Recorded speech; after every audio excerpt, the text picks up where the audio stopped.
Hello, everyone, and welcome to another very sweet episode of Crush on This. I'm Christine of Girls Go Grape, and I'm here with two of my very special friends, Cindy of Grape Experiences and Allison from Please the Palate. So as it is December 24th, we thought we might do a little something sweet for you, and that is none other than dessert wine. Ooh, it's a big category, actually bigger than I ever really thought. I know my wine, but I didn't actually know the depth that we can go into. So we can start with sparkling sweet wine. So that would be a demi-sec or a doux type champagne. Then we can go into a lightly sweet white, which is an off-dry Riesling or Gewürztraminer.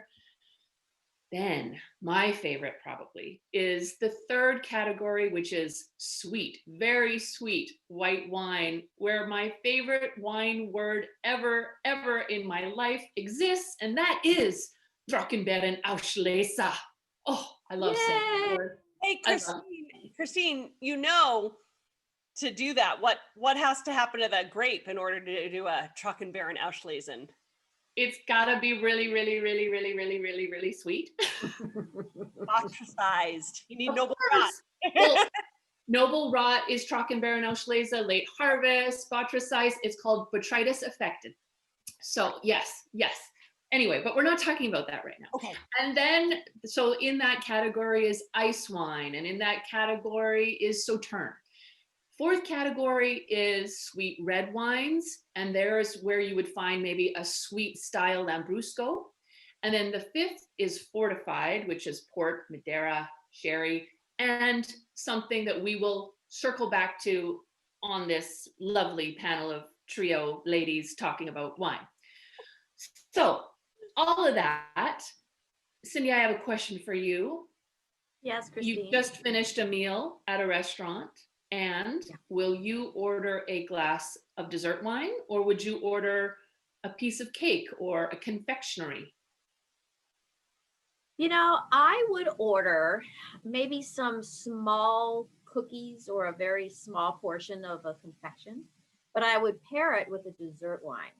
In fact, I'm doing that right now because I have some tiny little lemon cookies and I'm sipping actually, the Mary Edwards 2018 Late Harvest Sauvignon Blanc. It's a great pairing, honestly, and it truly is.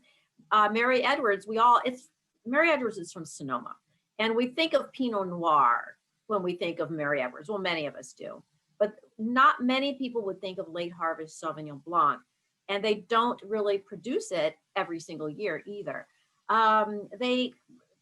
It's all estate-grown grapes. They pick when the optimal conditions for making this particular sweet wine.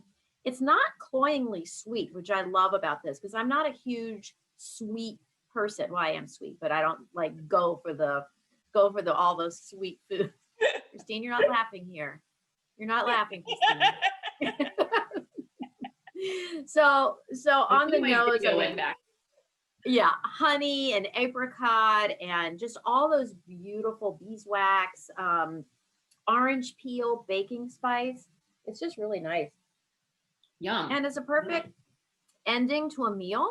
Why not? I mean, let's just switch things up. It's the holidays. I mean, let's start something new, a New Year's resolution. Cool. Sweet I like it. Allie, what about you? Would you go for a dessert wine or would you go for dessert? Well, I have a sweet tooth, so there are certain desserts that will kind of win my heart over. That said, if I'm really full after a meal and I want something to just kind of cleanse the palate and kind of sweeten the deal, I think a dessert wine is the perfect way to go because it gives you the sweetness that you might crave without kind of filling you up. And one of my keys for sweet wines of any level is the acidity, because if it has acidity, I love it. And I think that's a key to look for in sweet wine. So the one I have is, there's a saying in Italian called "e dolce fare niente," which is it's sweet to do nothing. So we're going to do nothing and sit back and be sweet with a far niente, the winery that has that as the motto. El dolce fare niente is actually over the, it's on the front of the building at the winery. in Napa. And Dolce is a sweet wine that they make. This is a 2013. They don't make it every year. It is predominantly Semillon with a little bit of Sauvignon Blanc, so Sauterne style. It is made from botrytis. So that is that noble rot that the grapes become super intensely sugary inside before they're pressed. And then it spends 32 months on the lees. So the result is that it's made like Sauterne, but without racking. And the result is like orange blossoms and stone fruit and a lot of freshness. And then on the palate, as I've been sipping, it leaves this like honeyed flavor on my lips that just makes me want to have more. And it's so good. And not to be beat by Cindy, I got my little Italian cookies. Again, a neutral, not sweet cookie that will go really well, that has been going well, because it kind of tempers the sweetness without competing with it. So there you go. And don't you think the wines should be sweeter than the dessert? The wines, the dessert wines need to be sweeter than the dessert you're having. Yes. That's why champagne and wedding cake is just not the best pairing. A dry champagne and wedding cake, this doesn't work. It's celebratory, but it's just not the greatest food. And when I go for a pairing for dessert wine for myself, I always go for cheese, because I do not have a sweet tooth. I am a savory girl. And so when I'm having a dessert wine, it's going to be paired usually with a blue cheese, because that's my favorite. I think that's a great pairing. So Christine, what are you drinking that's sweet? Well, I am Canadian. So I kind of had to land in Canada with Icewine. Today in my glass is Pillitteri. They are a beautiful estate winery, Niagara on the Lake. So it is a Vidal ice wine. Ice wine is so well done in Canada. We are the biggest producer of ice wine in the world. Canada tends to be synonymous with ice wine, and a lot of people think that Canadians don't have table wine or still wine or sparkling wine. They just think of us as an ice wine country, which is not the case, but we do it very well. The Pillitteri family has won over 1,000 wine awards on their ice wine. Wow. So what is in my adorable little glass that is my mom's, she let me borrow it. It's a Vidal ice wine. And ice wine is something very unique.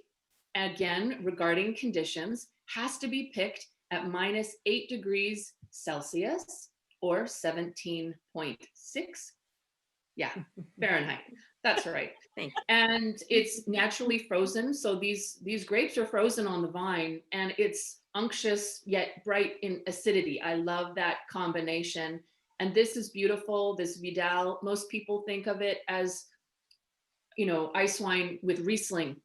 That's why I wanted to do Vidal. Vidal is very, very popular in Ontario, and Niagara on the Lake. It's just, Is Vidal an indigenous grape to Canada, or is it a hybrid grape, or? It's a hybrid, yes. And it is I believe it's a Canadian grape. I don't know where it came from, but I do know that this family, the Pillitteri family, like yours, it sounds like they have an Italian background, and this family came from Sicily. So it's kind of neat that Italian sweetness coming to different countries around the world and doing some sweet stuff. So on Christmas Eve, I would like to raise a very sweet glass to all of you people out there and wish you, from the Crush on This ladies and myself, a wonderful holiday season, whatever that is. I hope you get to be with family. And if you can't be there in person, Zoom everybody and tell them you love them. Also, love you to share this. Tell us, have you ever had dessert wine? And subscribe to our channel if you don't mind. We'd love that. Cheers. Cheers. Cheers.